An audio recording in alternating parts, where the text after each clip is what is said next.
17 फरवरी सन 1967 की रात्रि क्लास।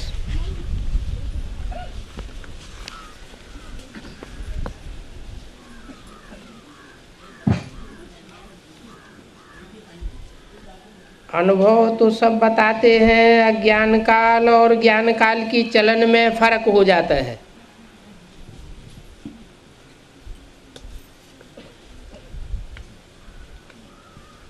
ज्ञान का इतना प्रभाव तो समझ में आता है,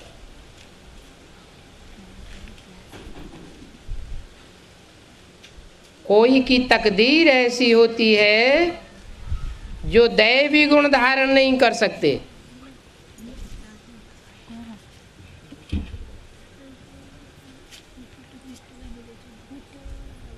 तकदीर कहाँ से आती है?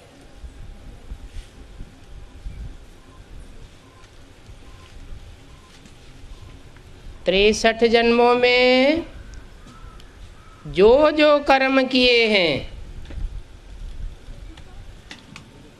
अच्छे कर्म किए हैं या बुरे कर्म किए हैं,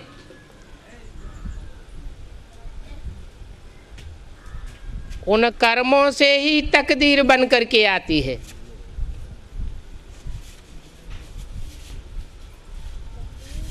अच्छा संग किया है तो अच्छी तकदीर, बुरे कर्म किए हैं तो बुरी तकदीर। लेकिन पिछले 63 जन्मों में भी अच्छे और बुरे कर्म का फाउंडेशन कहाँ पड़ता है?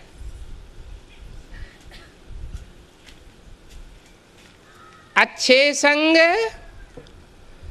और कुसंग का फाउंडेशन कहाँ पड़ता है? वो यही संगम युग है, जबकि भगवान डायरेक्टर बन करके इस षष्ठी रूपी रंगमंच पर आता है।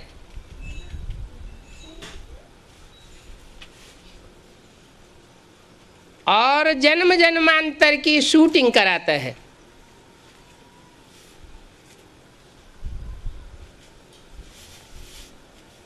हम एक्टर्स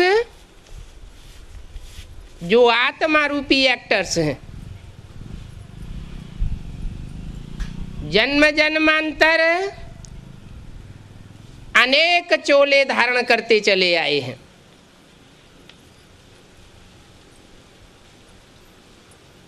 जो भी चोले धारण किए उनमें 2 प्रकार के चोले,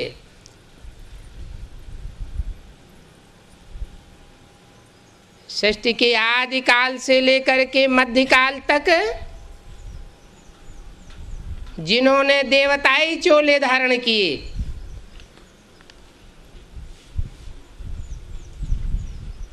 वो संगम युग में सुख की सृष्टि जरूर बनाते हैं, क्योंकि भगवान ही आकर के संगम युग में मनुष्य को देवता बनाते हैं।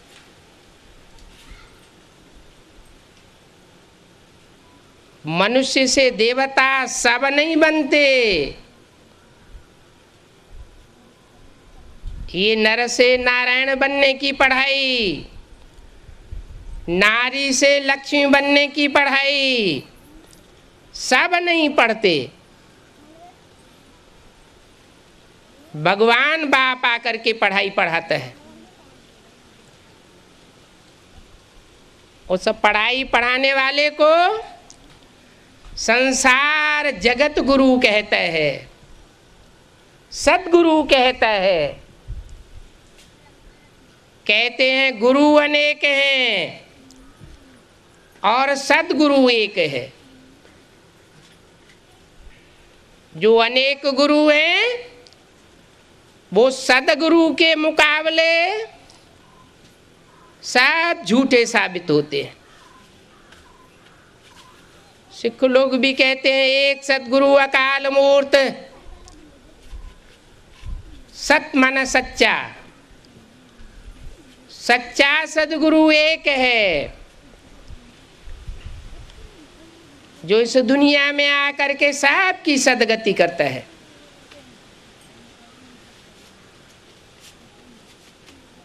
ये बात दूसरी है कि कोई तो इस भगवान की पढ़ाई पर अटेंशन देते हैं और अनेक जन्मों की सदगति प्राप्त कर लेते हैं, राम कृष्ण की दुनिया में पहुंच जाते हैं और राम कृष्ण के संगी साथी बनकर के रहते हैं। कोई अटेंशन नहीं देते हैं, नहीं अटेंशन देते हैं तो राम कृष्ण जैसे जो हीरो हीरोइन पार्टधारी आत्माएं हैं उनके संग के रंग से दूर रह जाते हैं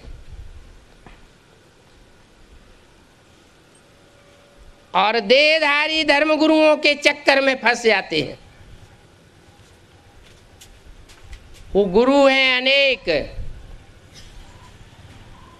2500 वर्ष की हिस्ट्री इस बात को साबित करती आई है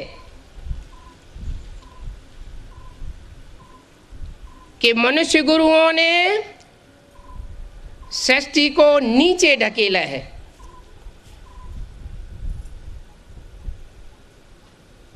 पाताली गर्त में गई है मनुष्य सृष्टि। ऐसे नहीं कि ऊंचे ऊंचे महल माड़ियां अटारियां हवाई जहाज और 100-200 वर्ष के अंदर ये माया का चमत्कार, साइंस का चमत्कार देखने में आता है तो भाव स्वभाव संस्कार कोई देवता ही बन गए हैं। नहीं, कोई देवता नहीं बन गया। सब मन से, वचन से, कर्म से, संबंध से, संपर्क से एक दूसरे को दुख देते आए हैं। मनुष्य गुरुओं की पढ़ाई का ये प्रभाव हुआ है। दुनिया में स्नेह और सहयोग की भावना घटती गई है। ये द्वैतवादी युग द्वापर से ऐसा हुआ। सतयुग त्रेता अद्वैतवादी युग था। अद्वैत का मतलब है वहां दूसरा राजा नहीं होता था, एक राजा होता था, एक धर्म होता था, एक मत होती थी।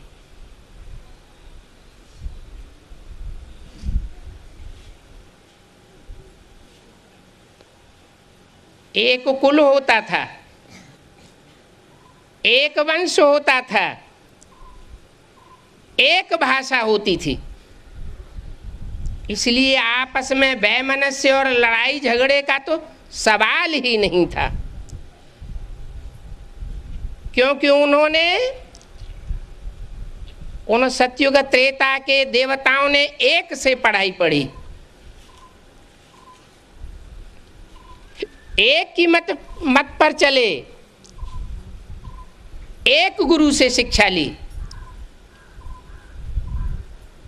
जो गुरु सदगुरु कहा जाता है और उसकी भेंट में जो दुनियावी गुरु हुए वो आज तक भी पढ़ाई पढ़ाते चले आ रहे हैं।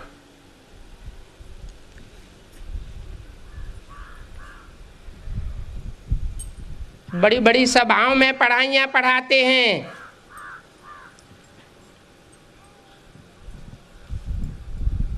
और बाप आकर एक एक बच्चे के साथ मेहनत करते हैं। वो बाप सुप्रीम सोल बाप भी बनता है, क्योंकि आत्माओं को परिचय देता है कि तुम मनुष्य आत्मा हो और मैं तुम्हारा सबका बाप हूं।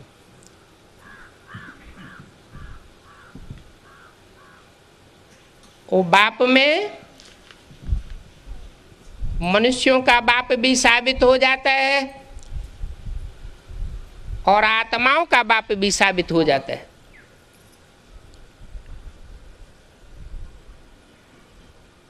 आत्माओं का बाप जन्म मरण के चक्र में नहीं आता, क्योंकि बिंदु बिंदु आत्माएं वो सब पार्टधारी हैं और उनको ज्ञान देने वाला बाप ज्योति बिंदु शिव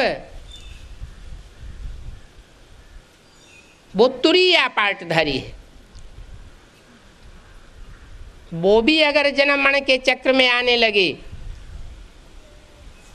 तो इस दुनिया से छुड़ाने वाली कोई आत्मा इस सृष्टि पर नहीं है। सब जन्म मरण के चक्र में फंसे हुए हैं।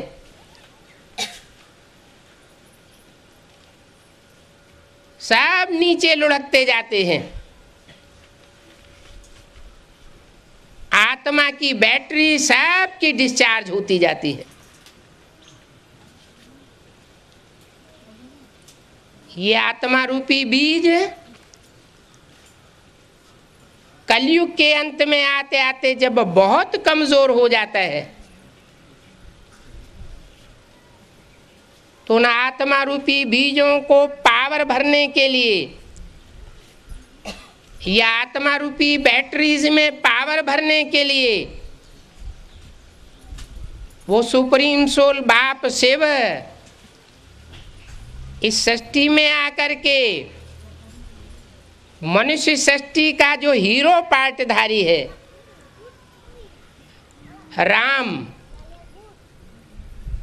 और जो हीरोइन पार्टधारी है मृदुल आत्मा कृष्ण,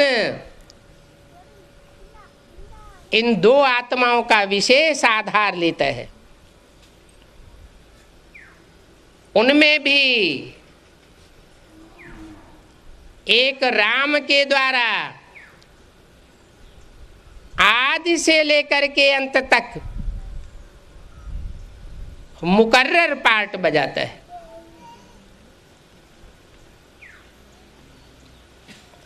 बाप के रूप में पार्ट बजाता है, राम के व्यक्तित्व अंतिम जन्म के द्वारा सुप्रीम टीचर का पार्ट बजाता है। सुप्रीम टीचर का मतलब ही है जो सारी दुनिया को पढ़ाई पढ़ाने वाला है, लेकिन उस दुनिया में कोई उसको पढ़ाई नहीं पढ़ा सकता और ऊंचे से ऊंची पढ़ाई पढ़ाने वाला है। जिंदगी का कैरियर इतना ऊंचा कोई नहीं बना सकता जैसे आज के टीचर्स हैं, लेक्चरर्स हैं, प्रोफेसर्स हैं। बड़े से बड़ा डॉक्टर बनावेंगे, 1000, 10,000, 15,000, 50,000 पर मंथ कमावेंगे, लेकिन एक जन्म के लिए। और वो सुप्रीम टीचर ऐसी पढ़ाई पढ़ाता है कि रामकृष्ण की दुनिया में तो देवी देवता बनकर के जन्म लेते ही रहते हैं। 21 जन्म के लिए भाव स्वभाव संस्कार सिर्फ सुख भोगने का ही बनता है, लेकिन उन्हें 21 जन्मों के आधार पर 63 जन्मों का भी हिसाब किताब द्वापर कलयुग का भी बन जाता है। जो जितना ऊंचा देवता बनता है सतयुग त्रेता में, जितना ऊंचा पुरुषार्थी बनता है संगम युग में, वो उतना ही ऊंचा पाटधारी द्वापर कलयुग में भी बन जाता है। उसमें पुरुषार्थ के संस्कार भर जाते हैं। यहाँ के तीव्र संस्कार द्वापर कलयुग में भी काम करते रहते हैं।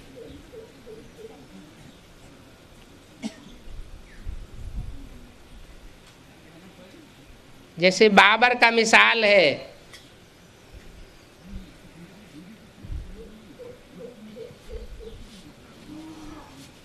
वो अपने जीवन का पुरुषार्थ ऐसा करता है जो सिपाही से सम्राट बन जाता है। एक ही जन्म में इतना तीखा पुरुषार्थ करने के संस्कार हैं।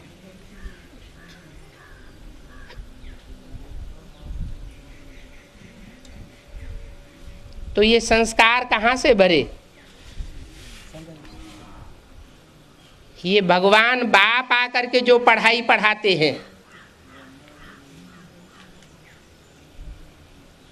जो भारत का सहज राजयोग सारी दुनिया में प्रसिद्ध है। देश विदेश के लोग आज भी भारत में चक्कर काटते हैं।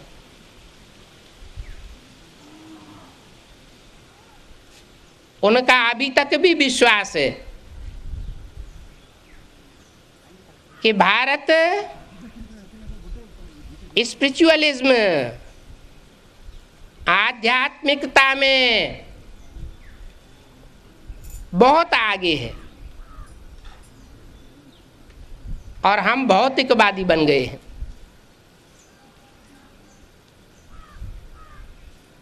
भौतिक सुखों से हमको जो सुख मिलना चाहिए वो नहीं मिला।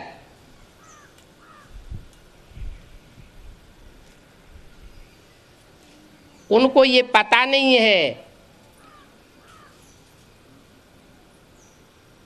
कि आज के जो गुरु गोसाई सन्यासी हैं भारत में, वो उस आध्यात्मिकता को सिखाने वाले नहीं हैं। आध्यात्मिकता की ज्योति जगाने के लिए स्वयं भगवान सदगुरु बनकर के यूनिवर्सिटी खोल रहा है। और ये यूनिवर्सिटी, जिसे विश्वविद्यालय कहा जाता है, सारे विश्व के लिए है। वो मनुष्यों के द्वारा चलाए हुए विश्वविद्यालय सारे विश्व का कल्याण नहीं करते हैं। और ये ऐसा विद्यालय है, ईश्वरीय विश्वविद्यालय, जो सारे विश्व की मनुष्य मात्र आत्माओं का कल्याण करने वाला है। और मनुष्यों का जब कल्याण होता है, क्योंकि मनुष्य बौद्धिक प्राणी है, तो जो दूसरे जीव जंतु हैं मनुष्य के वातावरण के अंदर रहते हैं, वाइब्रेशन के अंदर रहते हैं, वो स्वतः ही सुधर जाते हैं। जैसे मनुष्य नंबरवार सुधरते हैं, सबका सुधार एक जैसा नहीं होता। स्कूल कॉलेज में भी पढ़ने वाले सब स्टूडेंट्स एक जैसे नहीं होते। कोई तीखी पढ़ाई पढ़ते हैं, कोई डल हेडेड होते हैं। ऐसे ही वो जीव जंतु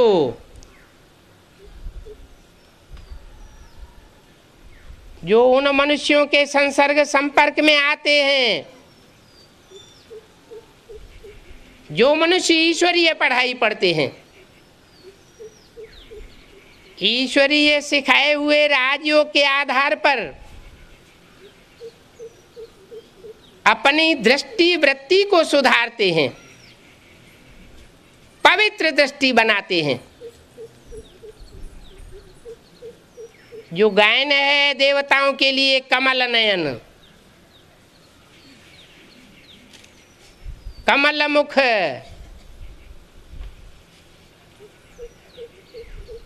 ऐसे वाइब्रेशन बनाने वाली आत्माएं जब संगठित रूप से संसार में काम करती हैं तो उनके वाइब्रेशन सारी दुनिया को अभिभूत कर देते हैं।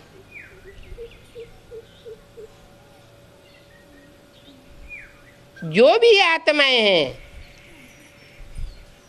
मनुष्य मात्र हों, कीट पशु पक्षी पतंगे हों, जानवर आदि हों, सब शांत होने लग पड़ते हैं। शांति का वाइब्रेशन संसार में बन जाता है और ये अशांत दुनिया खलास हो जाती है।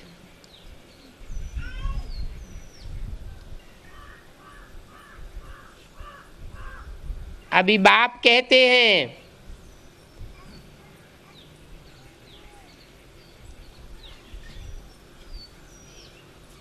ये पढ़ाई फिर किसी जन्म में प्राप्त नहीं होगी।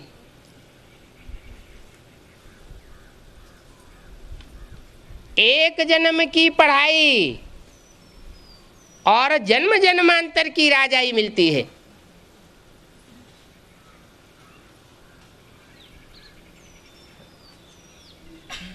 मनुष्य जो पढ़ाई पढ़ाते हैं उसकी ये भी गारंटी नहीं कि उसकी प्रारब्ध एक जन्म में मिले भी न मिले। बहुत से डॉक्टर बन करके रह जाते हैं, उपाधि ले लेते हैं, डॉक्टरी का धंधा सफल नहीं कर पाते। बहुत से वकील बन जाते हैं, LLB कर लेते हैं, 4 आने भी जिंदगी में कोर्ट में नहीं कमा पाते, खेती करते हुए देखे जाते हैं। और ये ईश्वरीय पढ़ाई ऐसी है जो 21 जन्मों के लिए तो गारंटी देती है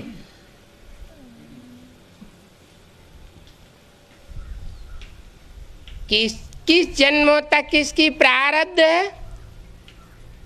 निरंतर चलेगी। अगर पढ़ने वाले विद्यार्थी रेगुलर और पंक्चुअल होकर के पढ़ाई पढ़े, रेगुलर का मतलब रोज पढ़ाई पढ़ें और पंक्चुअल का मतलब है टाइम से आए क्लास में, और पूरा टाइम जो 1 घंटे क्लास का है या 2 घंटे है वो अलर्ट होकर के पढ़ाई पढ़े। लेकिन बुद्धि में वो पहचान नहीं होती, नंबरवार पहचान होती है कि वो सुप्रीम सोल शिव जो हम आत्माओं की तरह ही ज्योति बिंदु है, वो ज्योति बिंदु शिव किस मनुष्य शरीर के द्वारा मुकर्रर कार्य कर रहा है।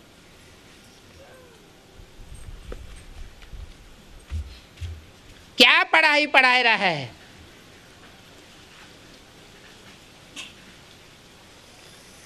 ये भी एक बड़ी भारी परीक्षा है। मनुष्य बौद्धिक प्राणी तो है, लेकिन भांति भांति की बुद्धि वाले हैं। हर आत्मा में अपने प्रकार की बुद्धि समाई हुई होती है।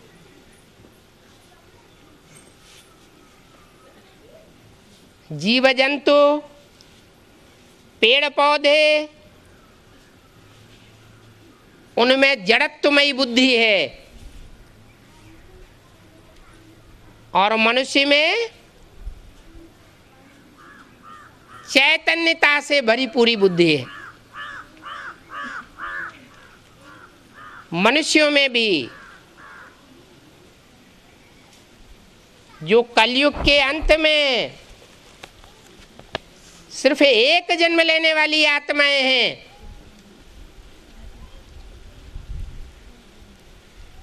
जिनकी संख्या 150-200 करोड़ से भी ज्यादा है,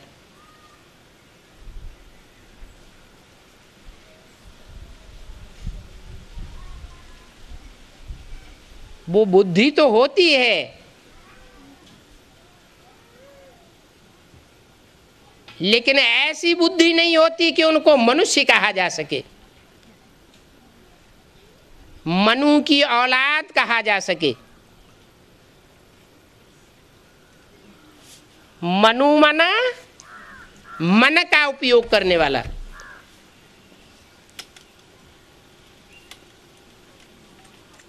जो मन बुद्धि का उपयोग ही नहीं करता, मनुष्य होते हुए भी उपयोग नहीं करता, जैसे जानवर होता है। कोई भी आवेग आवेगा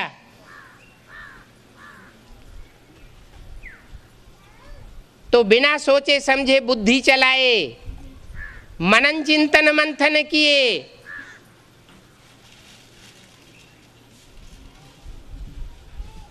अपना कार्य कर बैठेगा।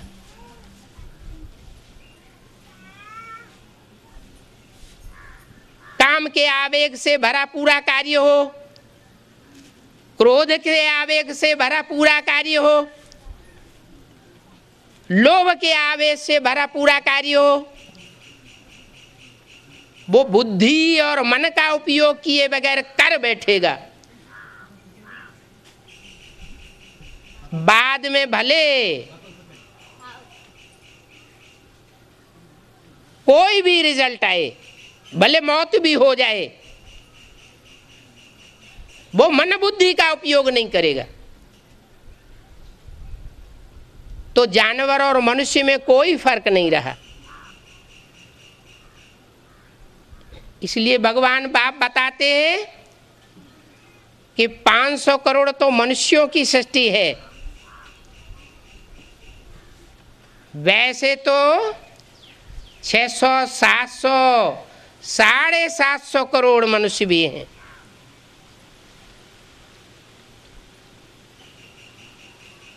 लेकिन वो एक जन्म लेने वाली आत्माएं हैं इस सृष्टि रूपी रंगमंच पर। मन बुद्धि का उपयोग करने वाली आत्माएं नहीं है।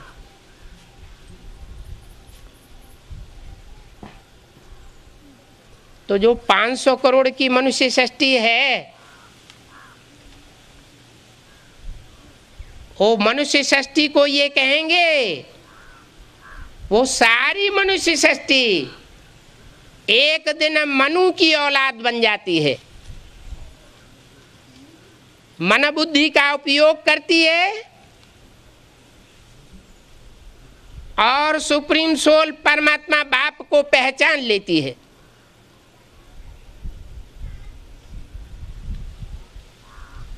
पहचान कर उसकी जो निर्धारित पढ़ाई है, ईश्वरीय पढ़ाई, उसको पढ़ती है, जीवन में धारण करती है। और जैसी जैसी धारणाएं होती हैं वैसी वैसी प्राप्ति होती है।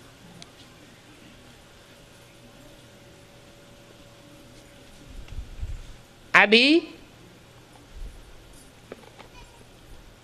ईश्वरीय पढ़ाई का 2/3 हिस्से से ज्यादा समय पूरा हो गया। जैसे और धर्म पिताएं आते हैं, धर्म की स्थापना करते हैं, चाहे इस्लाम धर्म हो, क्रिश्चियन धर्म हो, बौद्ध धर्म हो, सिख धर्म हो, वो 100 वर्ष के अंदर ही अपने धर्म की स्थापना करके काम पूरा कर देते हैं। ऐसे ही वो सुप्रीम सोल बाप शिव इस सृष्टि पर आकर के 100 वर्ष के अंदर सत्य सनातन धर्म की स्थापना करके वापस चला जाता है। वो बार बार इस सृष्टि पर नहीं आता। जैसे मनुष्य गुरुओं ने शास्त्रों में लिख दिया है, संभवामि युगे युगे, मैं हर युग में आता हूं।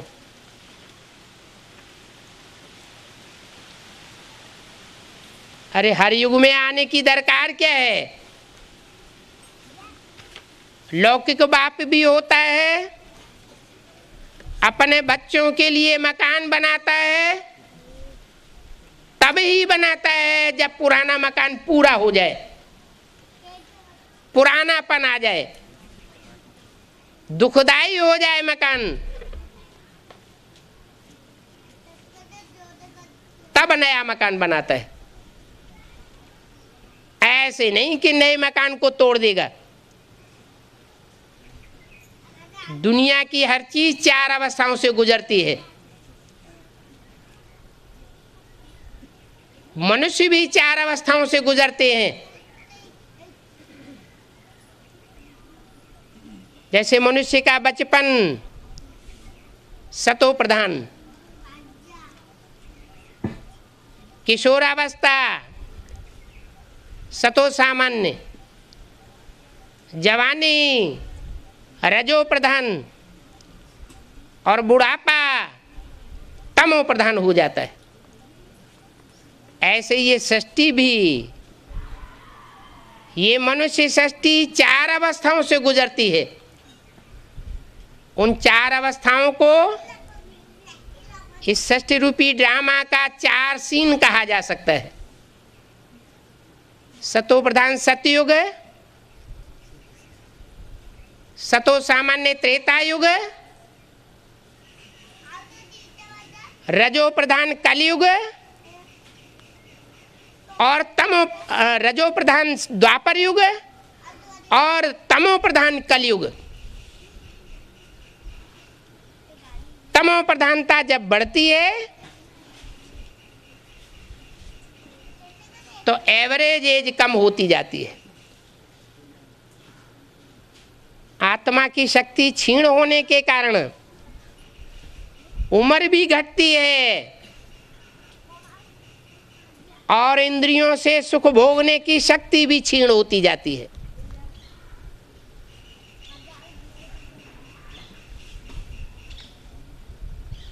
भगवान बाप सुप्रीम सोल आते हैं तो राजयोग के द्वारा आत्मा में शक्ति भरते हैं। वो शक्ति भरने की प्रक्रिया है सहज राजयोग। शक्ति क्षीण कैसे हुई सो भी बताते हैं। सुख भोगते भोगते आत्मा की शक्ति क्षीण हो गई। सतयुग त्रेता में भी सुख भोगे और द्वापर कलयुग में भी सुख भोगे। सतयुग त्रेता में जो सुख भोगे वो अव्यभिचारी सुख भोगे। राधा की दृष्टि कृष्ण में ही डूबती थी, कृष्ण की दृष्टि राधा में ही डूबती थी, दृष्टि मात्र भी विचार नहीं होता था। ऐसी सतयुग त्रेता की देवताई सृष्टि थी। बाकी सुख वहां भी भोगते हैं, इंद्रियों के द्वारा ही सुख भोगते हैं, लेकिन आत्मा की शक्ति धीमी गति से क्षीण होती है। और द्वापर कलयुग में द्वैतवादी युग होने के कारण, अनेक मनुष्य गुरुओं का प्रभाव होने के कारण, अनेक धर्म पिताओं के प्रभाव के कारण अनेक धर्म और अनेक राज्य फैल जाने के कारण व्यभिचार फैल जाता है, जिसे कहते हैं कुत्तपना, बंदरपना। ऐसा जो व्यभिचार फैलता है, उसके कारण आत्मा की शक्ति बड़ी तीव्र गति से डाउन होती चली जाती है। तो बाप बताते हैं ये रहस्य कि अनेकों के संग के रंग से तुम पतित और विकारी बन गए। अब एक सुप्रीम सोल बाप के संग के रंग से तुम अपनी आत्मा को, आत्मा रूपी बैटरी को, आत्मा रूपी बीज को फिर से 16 कला संपूर्ण, संपूर्ण अहिंसक, मर्यादा पुरुषोत्तम, श्रेष्ठ आत्मा बनाए सकते हो। अनेकों के संग के रंग में आकर के द्वैतवादी युग से नीचे गिरते गए। अभी मैं फिर से आया हूं अद्वैत धर्म स्थापन करने के लिए। वहां सतयुग त्रेता में एक ही धर्म होगा, दूसरा धर्म नहीं होगा। इसलिए धारणाएं श्रेष्ठ होंगी। श्रेष्ठ धारणा वालों को ही देवता कहा जाता है, भ्रष्ट धारणा वालों को मनुष्य और राक्षस कहा जाता है। कलयुग में सब राक्षस संप्रदाय बन जाते हैं। कोई छाती ठोक कर नहीं कह सकता कि हम मन वचन कर्म से, तन मन धन से कोई को कभी दुख नहीं देते।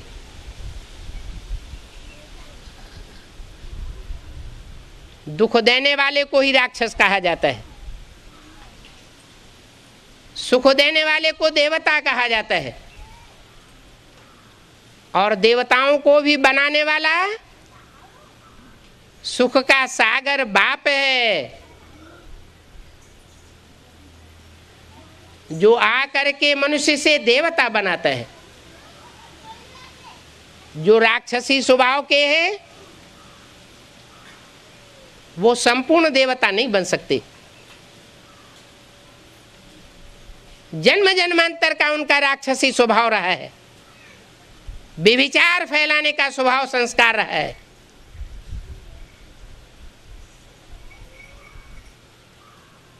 जैसे गुरुओं ने पुस्तकों में लिख दिया कि मनुष्य 84 लाख योनियों में जन्म लेता है, कुत्ता बिल्ला बनता है, बंदर बनता है। उन गुरुओं से प्रभावित होकर के वैज्ञानिकों ने भी कभी लिख दिया था कि मनुष्य आदि में बंदर था, धीरे धीरे बंदर की पूंछ खलास हो गई और वो बंदर से मनुष्य बन गया। आज के वैज्ञानिकों ने वो डार्विन थ्योरी झूठी साबित कर दी। वास्तव में मनुष्य आत्मा की बीज की जो जाति है वो अलग जाति है। भांति भांति की जाति के बीज होते हैं। जैसी जाति का बीज होता है वैसा ही वृक्ष तैयार होता है। मनुष्य जाति का बीज होगा तो मनुष्य ही पैदा होंगे। जानवर की जाति का बीज होगा माना चैतन्य बीज, आत्मा रूपी बीज, तो जानवर ही पैदा होगा। कैटेगरी जानवरों की अलग हो सकती है, जैसे चौपाए जानवर, 4 पांव वाले, 4 पांव से चलने वाले, उनकी जाति व्यभिचार के संक्रमण से बदल सकती है। जैसे घोड़ा खच्चर बन जाता है, ऐसे मनुष्य भी एक जाति है। मनुष्य से बिगड़ता है तो राक्षस बन जाता है, और मनुष्य जब सुधरता है तो देवता बन जाता है।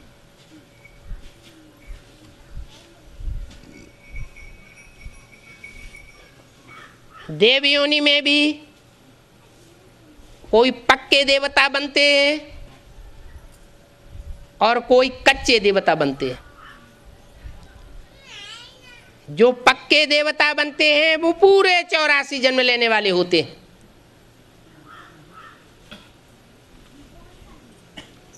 पक्के सनातन धर्मी, सनातन का मतलब ही है पुराने, पूरे 84 जन्म लेने वाले। और जो कच्चे देवताएं बनते हैं उसका भी कारण है कि वो कच्चे देवताएं क्यों बनते हैं। वो कच्चे देवताएं कम जन्म क्यों लेते हैं?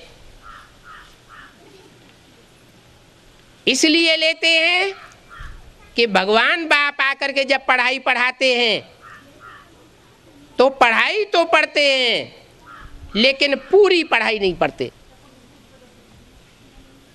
रेगुलर और पंक्चुअल होकर के पढ़ाई नहीं पढ़ते, उस ईश्वरीय पढ़ाई को उतना महत्व नहीं देते। इसलिए कच्चे कन्वर्ट होने वाले देवता बनते हैं। वो ही सतयुग त्रेता के देवताएं द्वापर युग में आकर के दूसरे धर्म पिताओं जैसे इब्राहिम, बुद्ध, क्राइस्ट, इनके प्रभाव में आकर के भारतवासियों को धोखा देते हैं और दूसरे धर्म में कन्वर्ट हो जाते हैं। हिस्ट्री बताती है कि हिंदू ही दूसरे धर्म में कन्वर्ट होते रहे। जो हिंदू पहले देवता थे वो देवताएं ही बाद में हिंदू कहे गए। सबसे पुराना देश दुनिया में भारतवर्ष है और धर्मों की तो हिस्ट्री ही 2500 साल की है।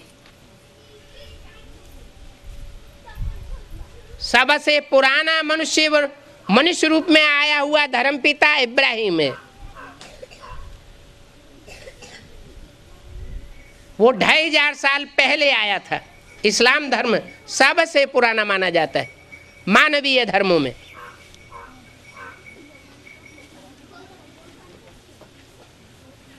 लेकिन वो इस्लाम धर्म कैसे बना? इब्राहिम ऊपर से आया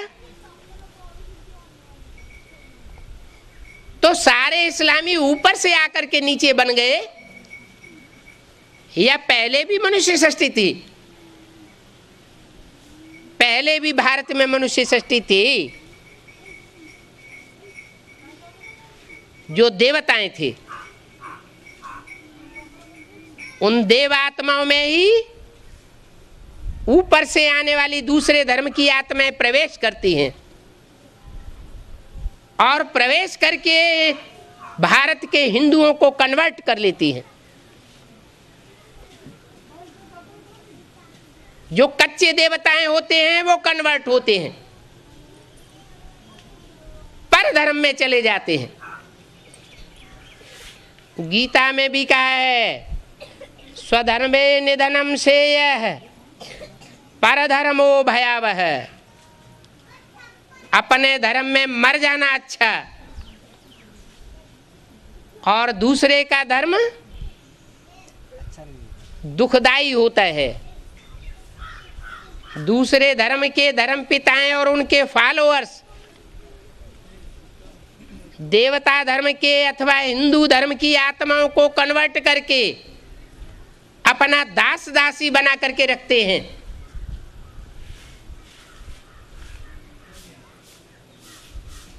उनको कोई राजाई नहीं मिल जाती है। आज भी क्रिश्चियंस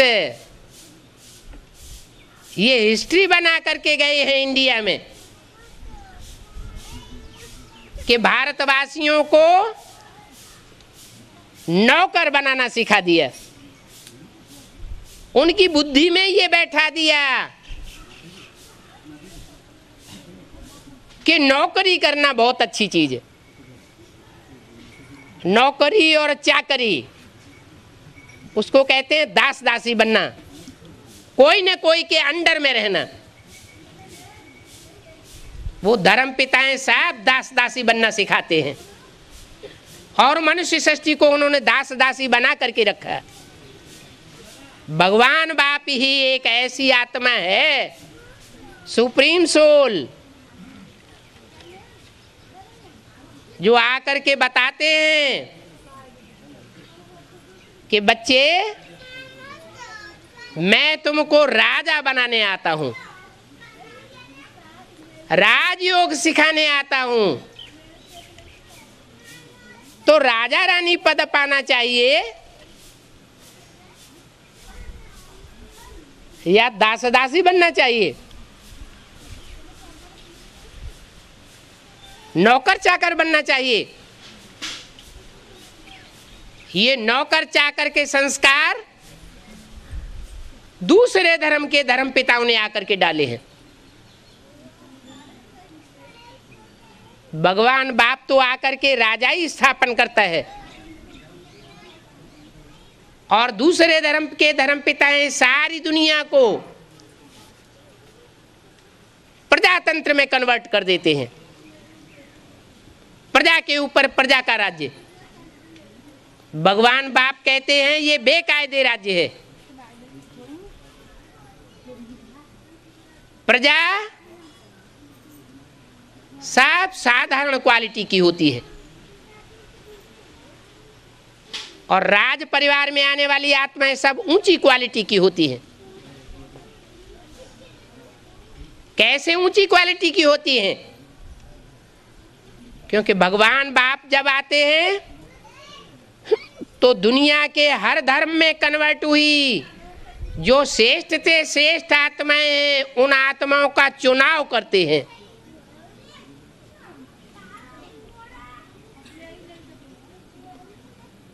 और उन श्रेष्ठ से श्रेष्ठ आत्माओं को चुन करके पढ़ाई पढ़ाते हैं। जिस ईश्वरीय पढ़ाई को पढ़ करके उन आत्माओं में ये संस्कार पक्का होता है कि राजाई का जमाना ही श्रेष्ठ था। इस सृष्टि में और हिस्ट्री में राजाओं का राज्य बड़े लंबे समय तक चला है। अभी ये दुनिया में 200-300 वर्षों के अंदर प्रजातंत्र राज्य फैल गया। प्रजा के ऊपर प्रजा का राज्य।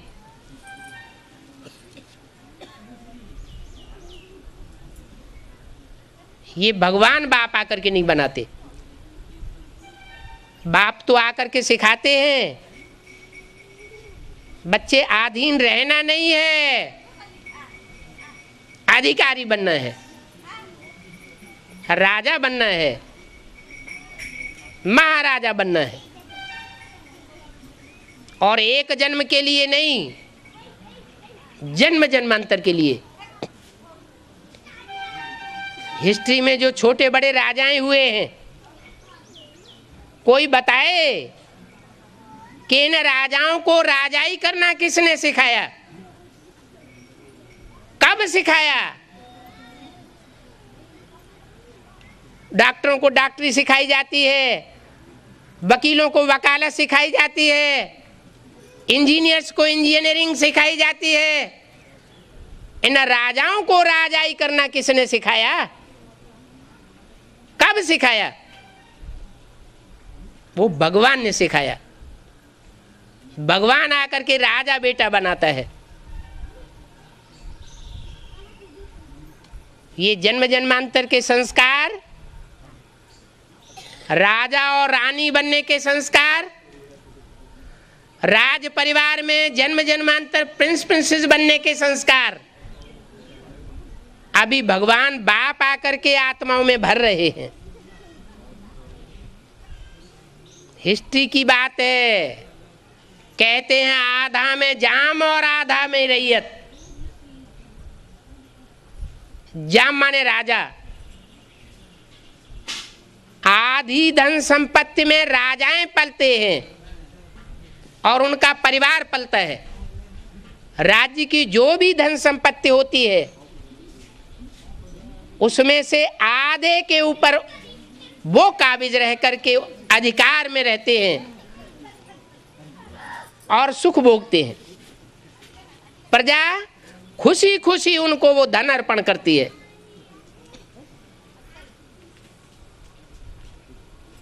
और आधे में सारी प्रजा पलती है।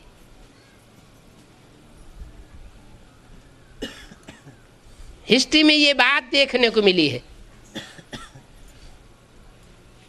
प्रजा वर्ग वाले प्रजा में क्यों जाते हैं?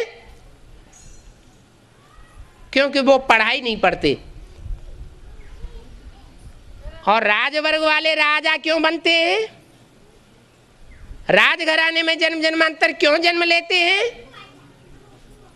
क्योंकि उन्होंने भगवान बाप की पढ़ाई हुई पढ़ाई को पढ़ा, भगवान बाप को पहचाना। भक्त लोग तो ऐसे ही बिना जाने बिना पहचाने मंदिरों में जाकर के भगवान की पूजा करते रहते हैं। कोई राम के रूप में भगवान को मानते हैं, कोई कृष्ण के रूप में भगवान को मानते हैं, अंधश्रद्धा पूर्वक, ज्ञान की दृष्टि से पहचान करके नहीं। बाप ये अंधश्रद्धा का खंडन कर देते हैं। भक्ति है अंधश्रद्धा और ज्ञान है श्रद्धा विश्वास को पक्का करने वाला। श्रद्धा विश्वास अच्छी चीज है, लेकिन श्रद्धा विश्वास अगर उसमें अंध शब्द मिल गया, अज्ञानता आ गई, ऐसे ही कोई के ऊपर श्रद्धा धारण कर ली, विश्वास पैदा कर लिया, तो वो भक्ति हो जाती है।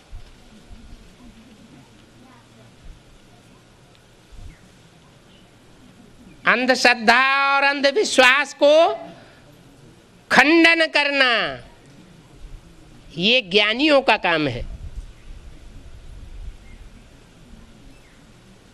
भगवान बाप आकर के ऐसे ज्ञानी बच्चे तैयार कर रहा है।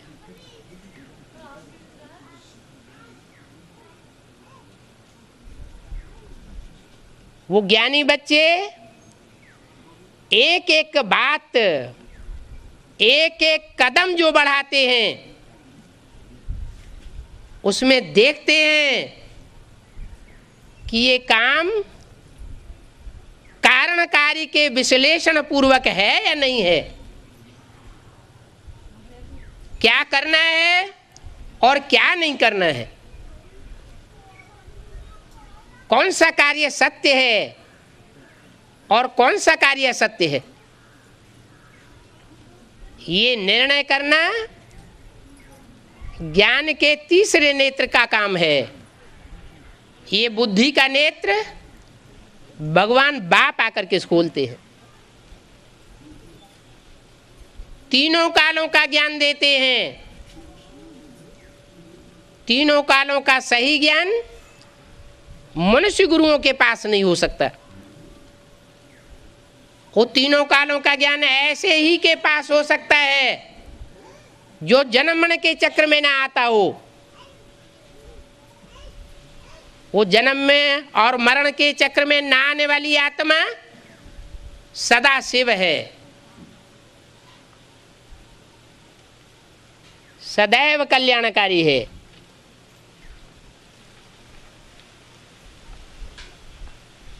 बल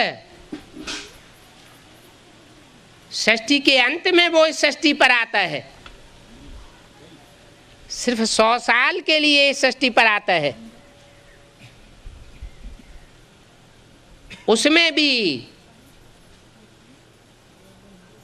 मनुष्य मात्र के सामने प्रत्यक्ष होकर बहुत थोड़े समय पार्ट बजाता है, लेकिन जो भी पार्ट बजाता है, पार्ट तो शरीर के द्वारा ही बजाया जाएगा, शरीर की कर्मेंद्रियों के द्वारा ही बजाया जाएगा, शरीर की ज्ञानेंद्रियों के द्वारा ही बजाया जाएगा। तो जो भी ज्ञानेंद्रियों या कर्मेंद्रियों के द्वारा पार्ट बजाता है, उस पार्ट में कल्याण ही कल्याण भरा हुआ है। चाहे वो आंख जैसी श्रेष्ठ इंद्रिय क्यों न हो, और चाहे वो कामांग जैसी भ्रष्ट इंद्रिय क्यों न हो, वो मनुष्य रूप में आता है, साधारण मनुष्य तन में आता है। तो साधारण मनुष्य तन में आकर के सर्वसाधारण मनुष्यों की तरह ही तो कार्य करेगा, लेकिन जो भी कार्य करेगा उसका रिजल्ट कल्याणकारी होगा, अकल्याणकारी नहीं हो सकता। इसलिए उसका नाम शिव है, शिव नहीं सदा शिव, सदैव कल्याणकारी। अकल्याण का नाम निशान नहीं। शिव नेत्र कहा जाता है, शिवलिंग कहा जाता है। कहते हैं दृष्टि से सृष्टि सुधरती है। ट्रकों में लिखा हुआ देखा होगा, बुरी नजर वाले तेरा मुंह काला। तो बुरी नजर से बुरा असर होता है ना। कल्याणकारी शिव की दृष्टि से सारी सृष्टि सुधर जाती है। वो शिव नेत्र कहा जाता है।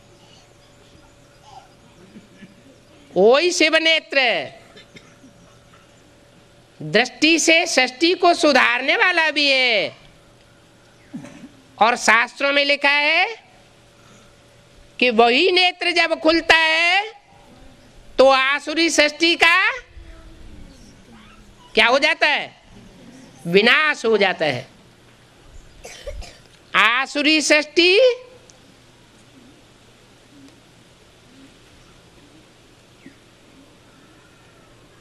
जो काम विकार की सृष्टि है, वो कामदेव को भस्म कर देता है। तीसरा नेत्र शास्त्रों में तो लिख दिया है, वो काम देवता कोई देवता का तो रूप धारण करके आया था।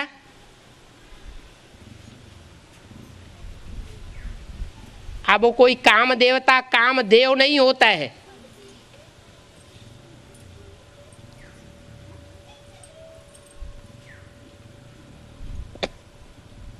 वास्तव में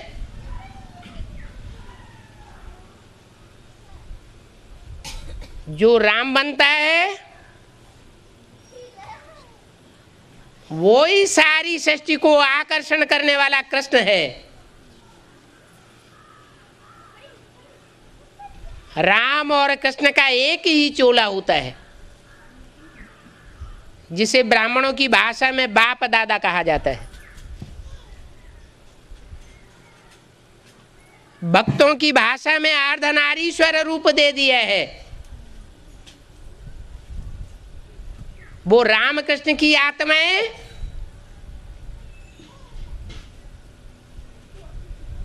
दोनों मिलकर के स्थापना, पालना और विनाश तीनों ही कार्यों को संपादन करती है। और वो तीनों कार्यों को संपादन करने वाली मूर्तियां शिव की मूर्तियां हैं, इसलिए उनको त्रिमूर्ति शिव कहा जाता है। ये तीन मूर्तियों को जिन्होंने पहचान लिया, जो मूर्तियां अभी प्रैक्टिकल में संसार में कार्य कर रही हैं, प्रैक्टिकल माना शरीर के द्वारा, उसने ही भगवान को सही तरीके से पहचाना। क्योंकि भगवान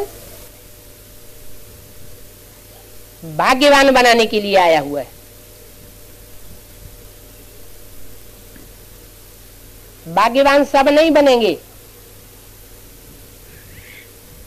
जो द्वापर युग से परम धाम से नीचे उतरने वाली आत्माएं हैं, उनको भाग्यशाली नहीं कहेंगे। क्यों? क्योंकि वो सब आत्माएं दूसरे धर्म की आत्माएं हैं।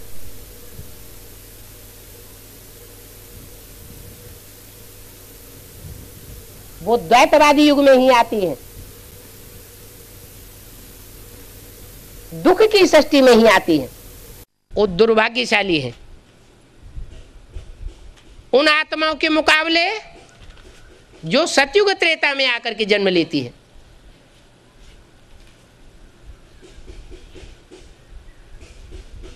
जो सतयुग त्रेता में आकर जन्म लेने वाली आत्माएं हैं, उनमें भी दो प्रकार के हैं। एक वो हैं जिन्होंने पूरे 84 जन्म लिए, एक वो हैं जिन्होंने कम जन्म लिए, नंबरवार।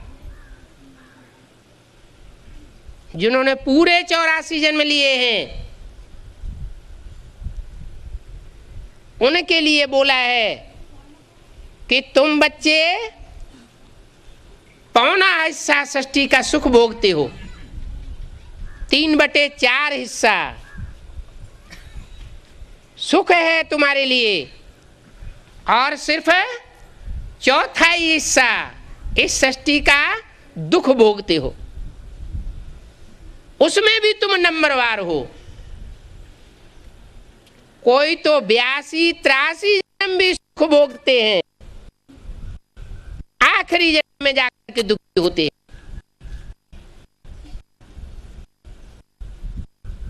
तो ऐसी पढ़ाई जो सुख का सागर बाप आकर के पढ़ा रहा है, अब नहीं पढ़ेंगे तो कब पढ़ेंगे? ओम शांति।